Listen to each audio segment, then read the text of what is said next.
In my country, abandoning one's faith doesn't just mean renouncing a religion as many people imagine. It's something much more silent and much more painful. It means that a father can, in the name of devotion, hand his own son over to the authorities, believing in his heart that he's saving his soul, even if to do so he has to destroy the deepest bonds of love and trust. There were no shots fired. There was no trial. Not even the right to explain what I felt. Just a cold, decisive gesture, and suddenly I was locked in a freezing cell, alone, forgotten. But if I'm honest, all of that was already written long before they knocked on the door to take me away. The sentence began way back when I still believed that honor meant obeying without thinking, following without questioning, repeating without understanding. My name is Ramin Darvishi, and my story began in the ancient holy city of Nishapur in northeastern Iran, a place where the golden domes of mosques gleam in the sun, and the air seems to carry the distant sound of prayers. There, I was known as the Imam's son. My father, Imam Darvishi, was an admired man, a scholar of the Quran, respected and feared for his strictness. When he spoke, even the wind seemed to stop to listen. To me, he was more than a father. He was an example, a guide, almost a god. From a young age, I believed my destiny was to follow in his footsteps, to serve Islam, to honor our family's blood and name. I remember that while other children ran through the dusty streets, I sat before an old white-bearded teacher in a windowless room, repeating sacred verses until my voice broke. The man smelled of incense and ancient leather, and the sound of his words echoed like a spell. Even before I learned to read Persian, I could recite Surah Al-Fatiha, and by the time I was 10, I had memorized more than half of the Quran. My father was proud of me. He would place his hand on my head and say, "You will carry the Darvishi name further than I ever dreamed. You will be a light in the darkness." And for a while I believed it. Neighbors called me Little Sage. Men greeted me with reverence, and women looked at me with respect. I wasn't a direct descendant of the Prophet, but my father's prestige surrounded me like a sacred mantle. Still, something inside me didn't fit. It was as if a small silent flame burned deep within my soul, begging to be heard. And I had no idea that one day this flame would completely change the course of my life. It wasn't a loud rebellion, but a quiet restlessness, a kind of emptiness I couldn't explain. It was as if something inside me was yearning for a kind of love I'd never found in the repeated words of the Quran. My mother, unlike my father, was a calm and constant presence, like so many women in our culture. She made tea with delicate hands, cooked saffron rice, and washed my father's white robes in silence. But once, when I was 12, I found her crying in the kitchen. For a moment, I thought she'd broken something or that my father had fought with her. She just looked at me, her eyes full of tears, and whispered, "There are hearts that desire things no one can see." At the time, I didn't understand. But as the years passed, those words began to echo within me, like the harbinger of something I still didn't grasp. My routine was almost unchanged. Seminary, mosque, visits to my father's side to console grieving families, and meetings with other religious leaders. My father displayed me proudly, as if I were the greatest proof of his legacy. And in a way, I was. He dreamed of seeing me as his successor, the guardian of the faith, the one who would keep the flame alive against the threats of the modern world. But inside me, something was breaking. There was an invisible fissure in the perfection of that life, a crack that little by little turned into an abyss. I was 17 when I encountered something that would change everything. It was a hot, dusty afternoon in downtown Nishapur. A neighbor was cleaning out the storage room of his old bookstore, and amidst piles of yellowed papers and forgotten encyclopedias, a small crumpled pamphlet fell to the floor. Almost no one noticed.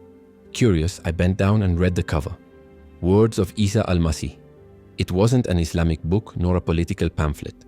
It was something different and forbidden. I looked around. No one was watching me. I hid the paper under my robe and took it with me. For days, I kept that secret tucked away between the pages of my seminary notebook. At night, when everyone was asleep, I would go to the bathroom, lock the door, and sit on the cold floor. In the dim light, I would silently read those phrases that seemed to whisper straight to my heart. Love your enemies. Blessed are those who hunger and thirst for righteousness. I am the way, the truth, and the life. These words struck me like a thunderbolt. They didn't sound like harsh commands, but like compassionate promises. It was as if they came from someone who truly knew human pain, someone who truly loved. Isaiah, or Jesus as Christians called him, didn't seem like a distant prophet, but someone who had walked among us, felt our wounds and cried the same tears. That simple piece of paper began to shake everything I believed to be unshakable. And yet I knew what I was doing was a crime. Invisible, but real. Perhaps the most serious of all for someone like me, the son of an imam reading forbidden words. Even so, I couldn't stop. It was as if something had awakened inside me, crying out for answers not found in the lessons I'd recited since childhood. For weeks, I lived in constant tension. I acted normally in front of others, recited the verses with devotion, but inside me, something had already changed forever. During the day, I fulfilled my role as always. I greeted the faithful respectfully, attended seminary classes, and followed all the routines that had shaped me since childhood. But it was at night, when everyone was asleep and the house fell silent, that I could finally close my bedroom door and hear a different voice. It wasn't the voice of the Quran. It was something new, strange, and yet deeply comforting. I remember one night in particular. The air was chilly and I was sitting on the bathroom floor, my heart pounding, reading about the forgiveness offered even to those who persecute us. Those words hit me in a way I couldn't explain. I felt a lump in my throat, and I cried. The tears fell silently, as if something inside me had shattered into 1,000 pieces, but at the same time had been set free. For the first time, I realized it wasn't wrong to be broken. That feeling pain, doubt, and still hoping wasn't weakness. It was human. It was there, on that cold ground, that I took my first true step of faith. A few days later, trembling with fear and curiosity, I decided to do something unthinkable. After days of studying how to circumvent government lockdowns, I entered a small hidden internet cafe in the city center and downloaded a digital copy of the Gospels. The file came from an underground network known as the Forest Network. It was more than a document. It was a forbidden treasure. I tucked the file away in my pencil case, as if carrying a bomb ready to explode. I began reading the Gospel of John in the wee hours of the morning, chapter by chapter. My tired eyes could barely follow the words, but my heart was hungry. It wasn't rebellion. It was hunger. A hunger for something the world around me couldn't offer. I prayed without knowing the right words. I just spoke to Isa in the dark, staring at the ceiling, opening my soul like never before. I told him about the loneliness that crushed me, about the fear I'd carried since childhood, about the weight of living a faith that felt like a prison. The first time I whispered the name Isa, my voice trembled. I felt as if I'd committed an unforgivable betrayal. But to my surprise, no guilt came. Peace came. A peace so profound that no prayer in the mosque had ever given me. But this peace soon aroused suspicion. My behavior began to change, albeit subtly. I stopped asking questions in class. My answers became short and automatic. I avoided religious discussions and remained silent most of the time. My father, always attentive, noticed. He said nothing, but his gaze, that steady, penetrating gaze, pierced me as if trying to decipher my soul. I tried to hide what was happening inside me, naively believing I could control that fire before it consumed me. But in a place like that, true faith doesn't stay hidden for long. The silence at home began to weigh heavily. My father's gaze was no longer just distant. It was suspicious, almost threatening. I continued to feign normalcy. I kept my prayers, maintained my discipline, but my heart no longer beat with the same words. Isa's voice echoed within me, soft and insistent, even within the walls of the seminary, even during the collective prayers. Everything that had once seemed sacred began to sound empty, repetitive, lifeless. Why so much rigidity? Why so much fear? When did religion stop being about love and become about control? These questions began to haunt me. I was discovering that the God my father had taught me was a God of blind obedience. But the God Isa revealed to me, that was different. A God who drew near to the wounded, who listened without judgment, who loved without conditions. My bedroom became my secret sanctuary. There I hid the flash drive with the gospel. Before bed, I would put on my headphones and listen to the chapters of John in Farsi, feeling as if each word ignited something new within me. A small but impossible light to extinguish. Sometimes I closed my eyes and could see Isa walking among the rejected, touching the untouchable, forgiving the traitors. The image of a God-made man who walked among us without temples or crowns shattered me, and at the same time rebuilt me. I prayed quietly, gazing out the window at the star-filled sky, unsure if my words would reach anywhere. But I couldn't stop. It was as if each prayer removed a stone from the wall that had imprisoned me since childhood. I thought I was alone on this journey, but there was something or someone silently accompanying me, an invisible presence that filled my nights and kept me grounded. Yet each step toward the truth seemed to push me deeper into an abyss of no return. It was then that my father began asking direct questions. He watched me as I prayed, as if trying to decipher a secret hidden in my trembling hands or distant gaze. Sometimes he spoke calmly, but with a firmness that hurt. One night at dinner, without looking at me, he simply said, "When a son strays from the path, it is the father who gives an account before God." My entire body froze. His voice was soft, but the words sounded like a sentence. I lowered my head, feeling fear tighten around my throat like an invisible rope. I didn't know if this was a warning or the beginning of the end. At Friday prayers, the preacher's words seemed to pierce my heart. They spoke forcefully about the enemies within, about those led astray by foreign doctrines and crooked paths. Each word was like a blade cutting into my soul because deep down I knew they were speaking about me. I had already crossed an invisible line, a limit from which there was no return. One morning, unable to contain the fire burning within my chest, I decided to write my own prayer. I tore a page from my school notebook and with a trembling hand wrote everything my voice dared not say. "God, I don't know if you hear me, but if you are as Isa says you are, then save me.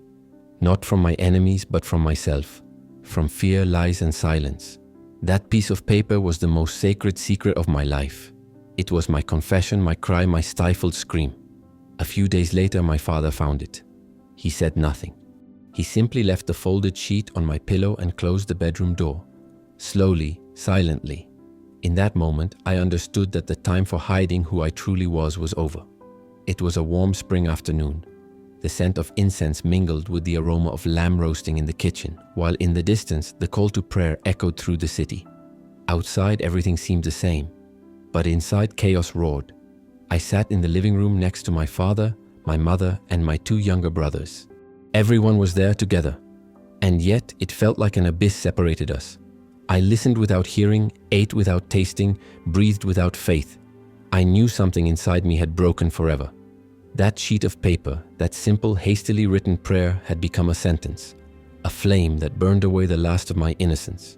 My father ate in silence without looking at me. When I finished, I went to my room. I lay down on the thin mattress and stared at the cracked ceiling, trying to pray, but the words wouldn't come. I could only repeat the name Isa silently, like an anchor in the midst of an invisible storm. Around midnight, I heard footsteps in the hallway. They weren't my mother's light steps, nor those of my brothers. They were firm, determined steps, with the sound of someone carrying an inevitable truth. 3 sharp knocks on the door. When it opened, I saw my father, dressed in his white robe, his face calm, but filled with something I couldn't decipher. "Get up, pray, get dressed," he said, his voice firm and emotionless. It sounded like a final order, a sentence before execution. I didn't ask why. Deep down, I already knew. My hands trembled as I pulled on my clean pants and shirt. I grabbed my sandals, glanced at the small flash drive with the gospel, and left it on the table. There was no point in hiding that forbidden flame anymore. We left the house without a word, and outside in the pale moonlight, 2 men in dark coats waited at the door. One of them had a tired, hard look, the kind of look of someone who's grown accustomed to doing evil without feeling anything. The other carried a small notebook in his hands, writing down things I didn't want to know what they were. They weren't wearing uniforms, but I recognized them immediately. They were from Basij, the militia that blindly obeyed the regime's orders. They didn't need a warrant. My father's simple nod was enough. One of them placed a heavy hand on my shoulder and whispered, "Don't resist." I let myself be led. As they pushed me down the dark alley, I glanced back one last time. My father still stood in the doorway, motionless, tearless, wordless, just watching me. And then he whispered softly, almost as if speaking to the wind, "I give you, to save your soul." I couldn't tell if it was a gesture of faith or condemnation, but those words stayed with me, sharp, cutting inside, even after the van doors closed and the engine roared into the night. There were no screams, no resistance, just a thick silence, a void that seemed to separate what I had been from what I was about to become. And it was in that silence, frightening and yet full of hope, that I began to understand that following Isa wasn't just about changing religions. It was about dying to everything I had been. The drive to the detention center seemed endless. I was handcuffed between 2 men inside a windowless, unmarked van where time simply stood still. Fear filled the air. Every curve in the road turned my stomach, and inside my head, I tried to understand what in the world I had done so wrong. In my heart, I knew my crime was simply seeking the truth, seeking a light in the darkness. But to my country, to my culture, to my family name, this was treason, a sin that cannot be forgiven. When the vehicle finally stopped, the sun hadn't yet risen. I was dragged into a building surrounded by high walls and barbed wire. The iron gate closed behind me with a sound that seemed to seal my fate. It was the Evin prison, a name that in Iran carries the weight of fear, pain, and silent disappearances. There they took everything from me. My belt, my shoes, my watch. Even my name seemed to have been ripped from my skin. I was thrown into a tiny cell not even 2 meters wide. The floor was cold concrete, lit by a dim bulb that never went out. There were no windows, no sense of time. The first few days were a black hole. No human contact, just a tray of cold rice and a bottle of water left once a day. I began to lose track of day and night. The silence was so profound it felt like screaming. To keep from going crazy, I started talking to myself. I whispered the verses from the Gospel of John that I still remembered.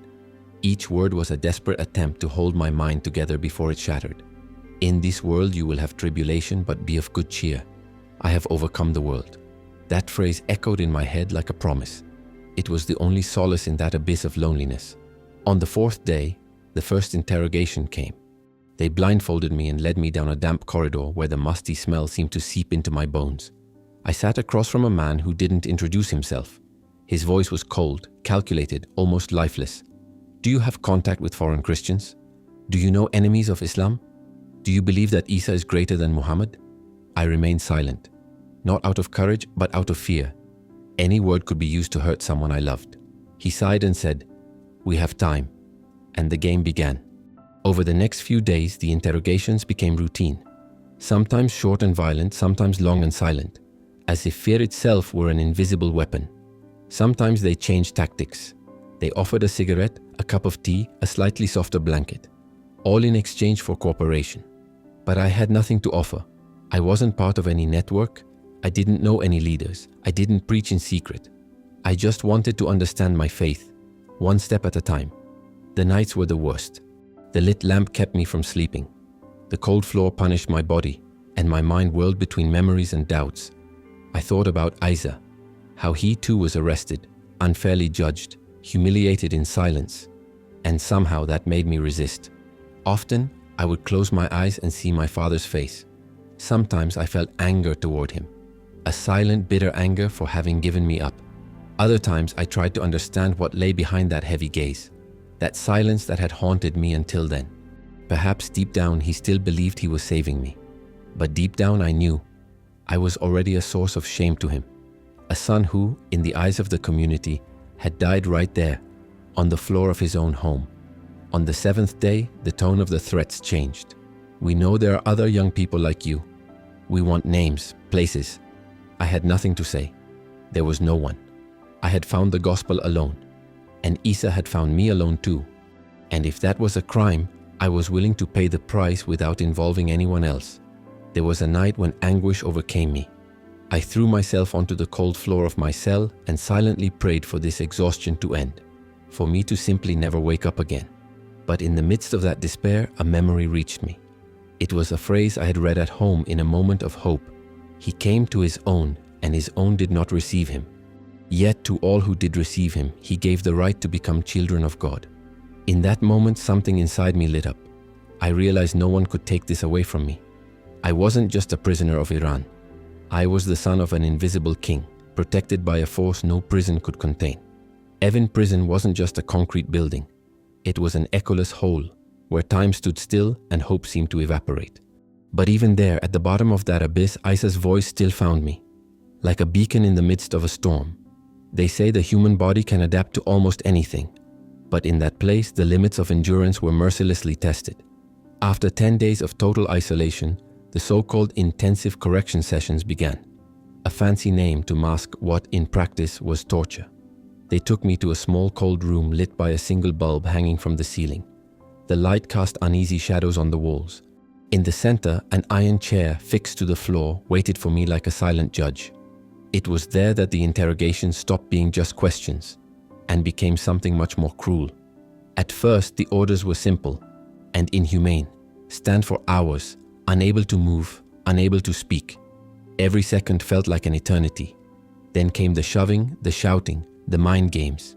They took away my right to sit, denied me the bathroom until I passed out trying to hold it in. At other times, they forced me to drink gallons of water, just to see the desperation on my face as I begged for simple relief. And each plea was one more humiliation. Their silence, in turn, was the worst kind of torture. A calculated silence designed to break the mind. One night, which seemed endless, they tied my legs to the chair and held my arms open, stretched to their limit. They put headphones on me. The sound that came was indescribable. Distorted screams, metallic noises, voices repeating meaningless phrases like echoes from a nightmare. It was a torment that tore not the body, but the soul. One of the officers came closer and whispered almost sweetly, "Just give me a name, just one. You don't have to carry this burden alone." But I remained silent. There was no name to give. And in that forced silence between pain and fear, I began to understand what it truly meant to follow Isa. It wasn't about having answers. It was about trusting, even when everything around you tried to convince you that God had abandoned you.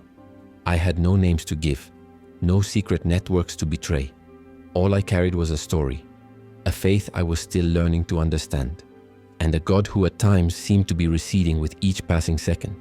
It was when my body could take no more, when every muscle burned and my bones felt like they were about to shatter, that I began to pray.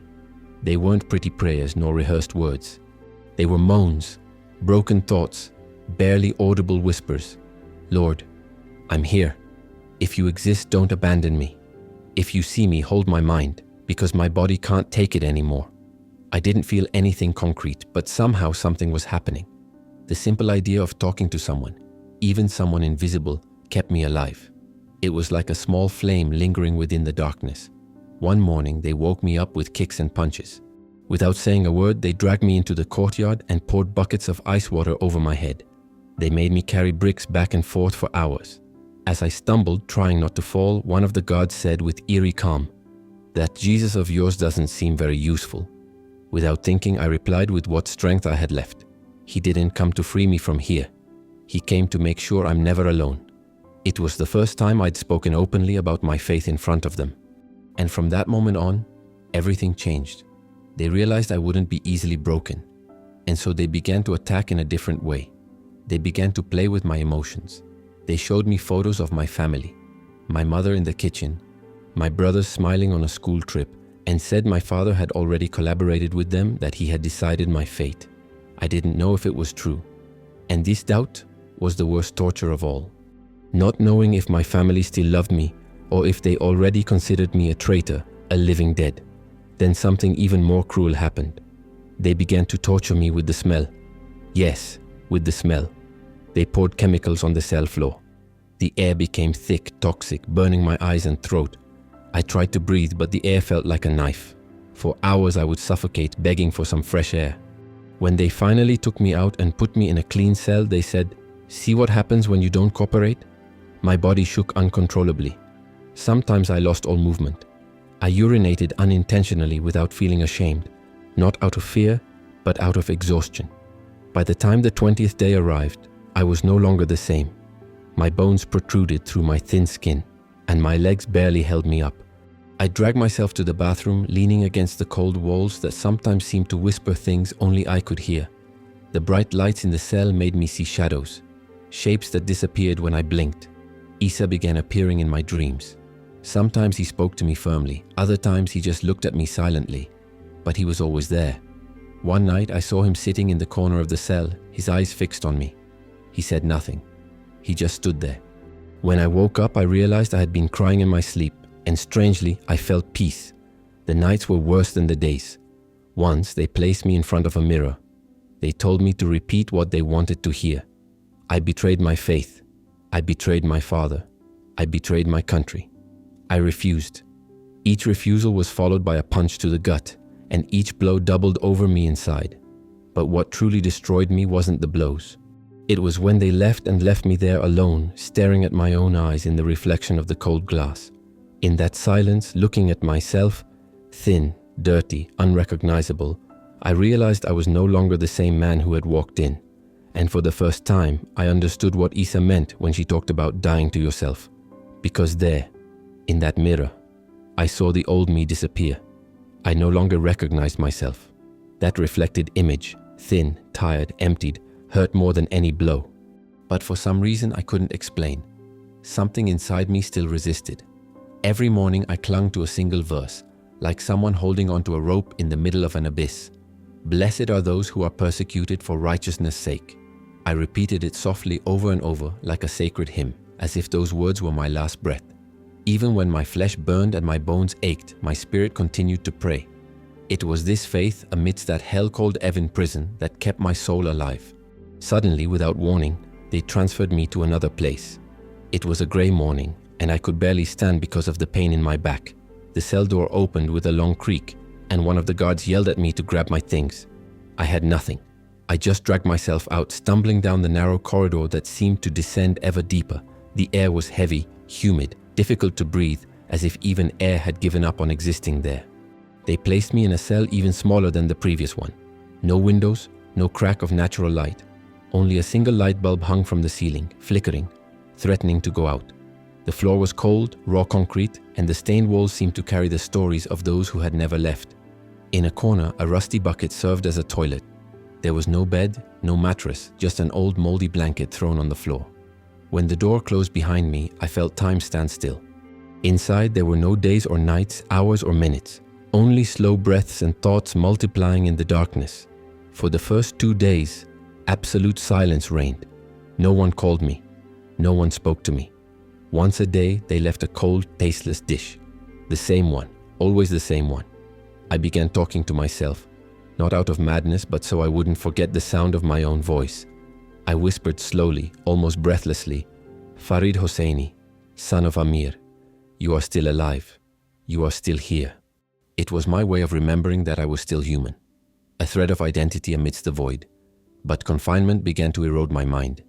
I began seeing things, flashes, faces, voices that appeared and disappeared. Sometimes I swore I heard someone crying beside me, but there was no one. One of those endless nights, I saw my mother sitting in the corner of the cell. She was holding a bowl of hot rice, smiling at me, and I could almost smell the saffron. I bent down to touch the bowl, and it simply disappeared. I woke up lying on the floor, my face bleeding. He had passed out standing up. It was then that a story I'd read came to mind, that of Peter in prison. And in that moment, I saw myself like him, chained, weary, waiting for a deliverance that might never come. But I wasn't praying for angels. I wasn't praying for miracles. I only prayed for one thing, that my faith wouldn't die before me. And so, I began to pray differently. I no longer asked to leave. I simply said, "You're with me." That phrase became everything. I no longer pleaded for freedom. I asked for Isa to dwell within me, to fill the void when all around me was darkness. I said to myself, if this is my tomb, let it also be my altar. The days dragged by, faceless, timeless, lifeless. I stopped talking, stopped questioning. I just breathed, slept poorly, woke up without reason, prayed without words. The world outside seemed to have ceased to exist. But it was precisely in that emptiness, in that windowless, hopeless cubicle, that something inside me began to grow. I no longer wanted to run. I wanted to obey. Because if Isa had allowed me to be there, then he was with me too. Even if all I could see were 4 cold walls. I think it was a Thursday. At least that's what I concluded, counting the meals on my fingers. I must have been in that isolation for over a week. I was breathing silently, waiting for time to pass, when I heard something unusual. Footsteps. Firm. Quick. Determined.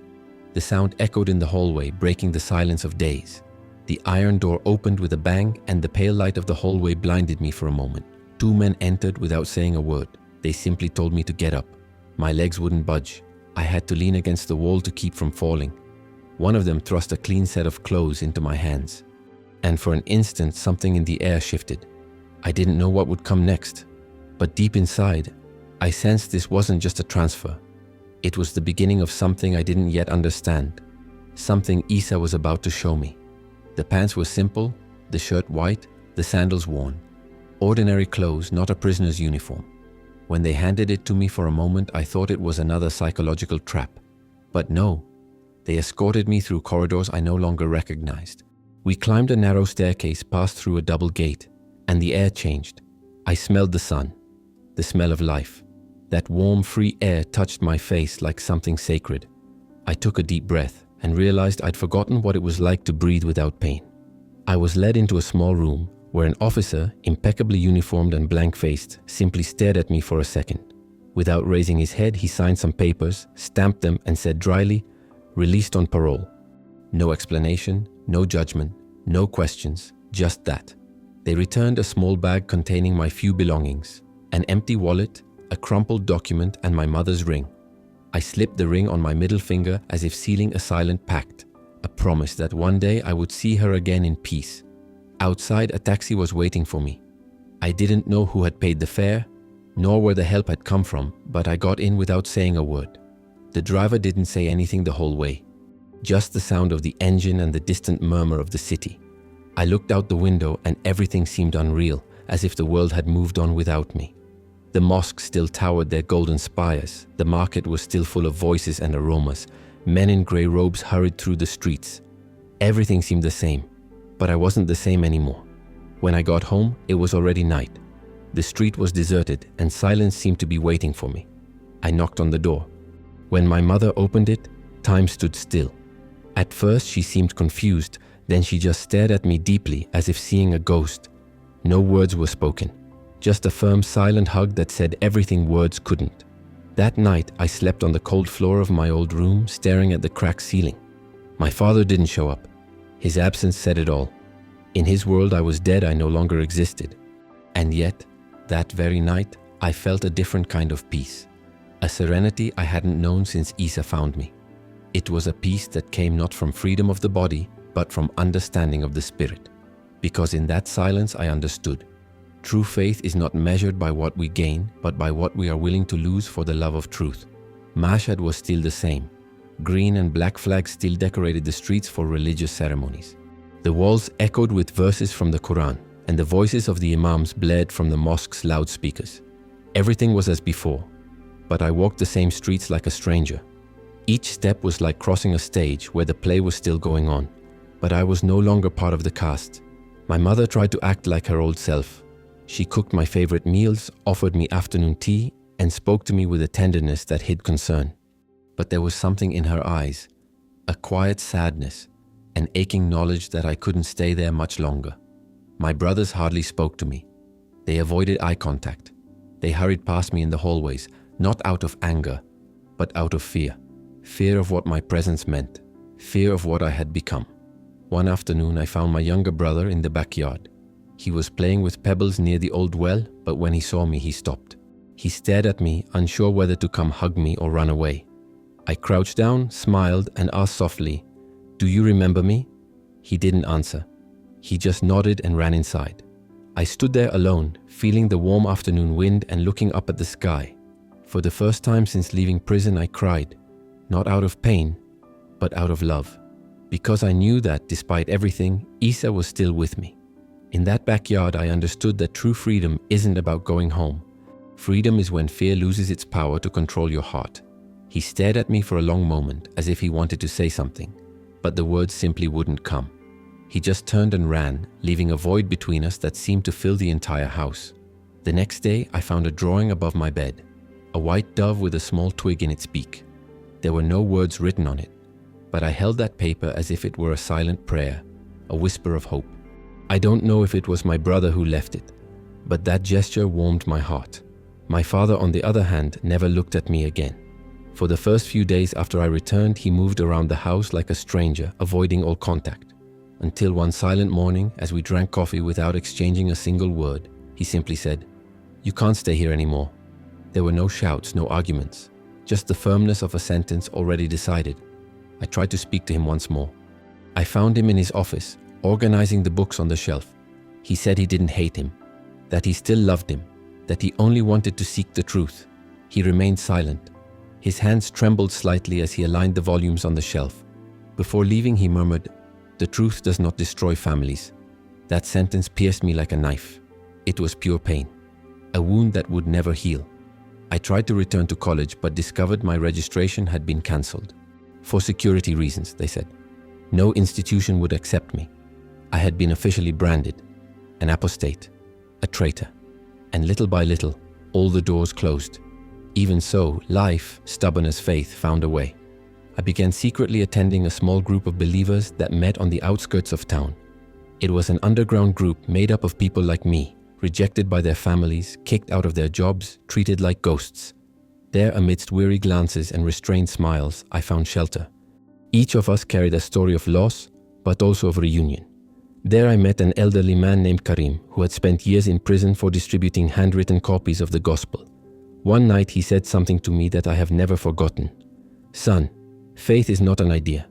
It is a wound that never stops bleeding, but also never closes, because it is through it that God enters."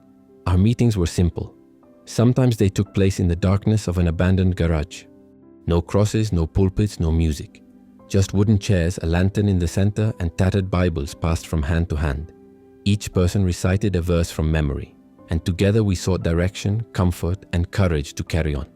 But I knew I couldn't live there forever. One day, walking the same streets where I grew up, I realized I needed to leave. It wasn't escape, it was love. Love for my mother, my brothers, and even my father. I needed to leave to protect them so they wouldn't suffer the consequences of my faith. Following Isa always comes at a price, and right now that price was my home.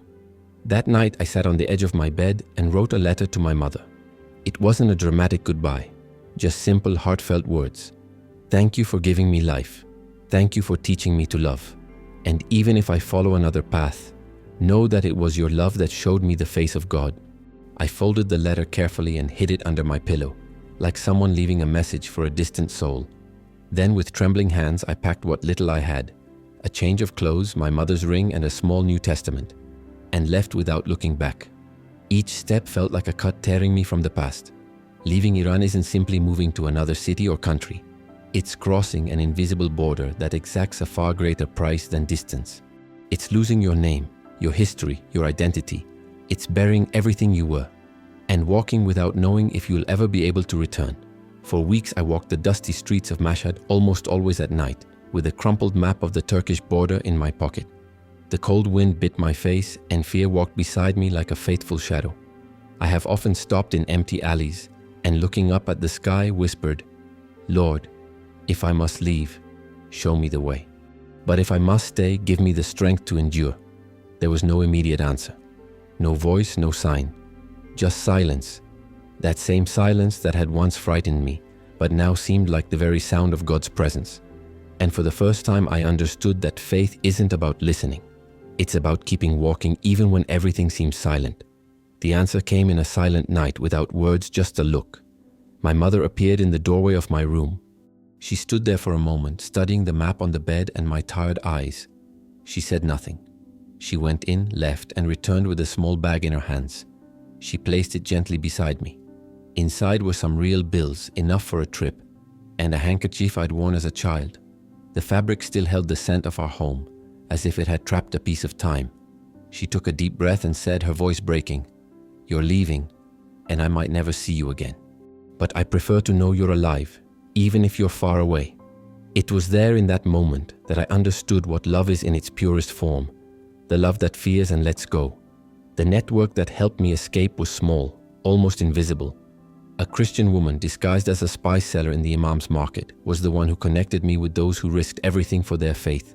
Within a few days, everything was ready. There was no time for goodbyes, nor to look my brothers in the eye. My father. The last time I saw him, it was like two strangers passing each other on the street. Only 5 meters separated us. He didn't say anything, but as he passed me, he discreetly slipped a small napkin into my pocket. Inside was a handwritten verse. "Even if your father and mother abandon you, I will never leave you." That paper became my shield. The journey was long and full of fear. Every military checkpoint felt like a trial. Every look from a young soldier, a possible sentence. At one checkpoint, they ordered me to open my backpack. Inside were only clothes, a notebook, and a Bible hidden between math papers. The guard leafed through it, looked at me for a moment, and then simply handed it back in silence. I don't know if it was compassion or a miracle, but there I understood. God was guiding my steps. When I arrived in the small town of Ormia, I was greeted by a man named Farid. Hard face, firm hands, but kind eyes. He took me on his motorcycle to a remote house, almost in ruins, where I found 3 other men, all Christians, all wounded but alive. We slept on the floor side by side like brothers sharing the same silence. That night I dreamed of fire. I saw houses burning, people screaming my name. I woke up sweating, my heart racing. Farid gave me some water and said, "Tomorrow you cross the border. If there's something you need to settle with God, do it today." The crossing began at dusk. We walked in a single file in complete silence along a narrow path between the hills. The guide was clear. If someone falls, keep going. If you hear gunshots, don't scream. If you get lost, follow the riverbed. The air was dry, cold, with the ancient scent of forgotten earth. Each step seemed heavier than the last. My legs trembled, my chest burned, and my heart pounded like a drum inside me. As dawn began to color the sky, we stopped to rest in a small cave. Farid pointed to the horizon and whispered, "Almost there. Look, it's the lights." I approached the entrance and saw two distant lights shining on a hill. It wasn't a town, just a farm. Two hanging lamps illuminating the darkness. But to me it was the sign of paradise. It was Turkey. I fell to my knees. I couldn't pray. I just cried. I cried with relief, with fear, with longing, and with gratitude. I walked the last few meters alone, with cracked lips, wounded hands, and an exhausted body. But inside me, there was peace. For the first time, true peace. I spent the night in an abandoned barn, hugging my Bible. The blanket was wet, the ground was cold, but sleep was light. It was the first time in my life I'd slept without fear. Arriving in Turkey didn't mean arriving home. I had no documents, no address, no last name. I had only a few wet clothes and a faith that had cost me everything. The first few days were confusing, a mixture of fear and wonder. No one chased me. No one interrogated me. No one ordered me to kneel before an image. For the first time, I was just myself, a man trying to start over. It was like waking from a long coma. Every sound felt like an unexpected gift. Every face a reminder that I still existed. I arrived in the city of Kayseri, in the heart of Turkey, where I encountered a small community of Iranian Christians. They were exiles, refugees, people who had lost everything, home, family, even their very names, but who carried within them a flame that no amount of oppression could extinguish. I shared a cramped room with 3 older men. Every wrinkle on their faces was a story of pain and faith. We ate dry bread, salty cheese, and drank cheap tea that somehow tasted like comfort. The nights were sacred. We gathered in silence by the dim light of a candle, reciting verses by heart as if trying to heal invisible wounds. The first time I attended a sung service, I couldn't hold back the tears. There were no instruments, no microphones, no church, just a small room with peeling walls, plastic chairs, and 12 people singing their hearts out. He lives, and because he lives, I can believe in tomorrow. And there, among those simple voices, I understood. I was no longer running. I had arrived. We sang in Farsi, our hands raised, crying and smiling at the same time. It was a mixture of pain and joy impossible to describe. In that small room, with its peeling walls and cold floor, I understood something new. This was no longer just faith. It was certainty. I didn't just believe in Isa, I knew he was there with me. During the day, I worked in a bakery that hired undocumented refugees. The work was arduous, kneading dough, carrying firewood, cleaning the ovens, enduring the heat and fatigue. But each task was for me a silent prayer. Every drop of sweat an offering. It was my way of saying, "Lord, I'm still here." The pay was little, enough to eat, but I managed to save a little to send to my mother in Mashhad one day. She texted me from a borrowed phone. She didn't identify herself, didn't ask anything. She just wrote, "I love you. I know you're strong. Don't let them erase who you are." Those few words became my food for weeks. I read and reread each letter as if it were her own hands holding me. I began studying the gospel in Turkish, then in English. I discovered that God's word doesn't belong to one language. It transcends borders and speaks directly to the heart in any language. I memorized the verses, not out of obligation, but because I wanted to feel them pulsing within me, as if each word were a heartbeat of Isa's within me. Every night before I fell asleep, I would gaze at the small wooden cross hanging above my bed.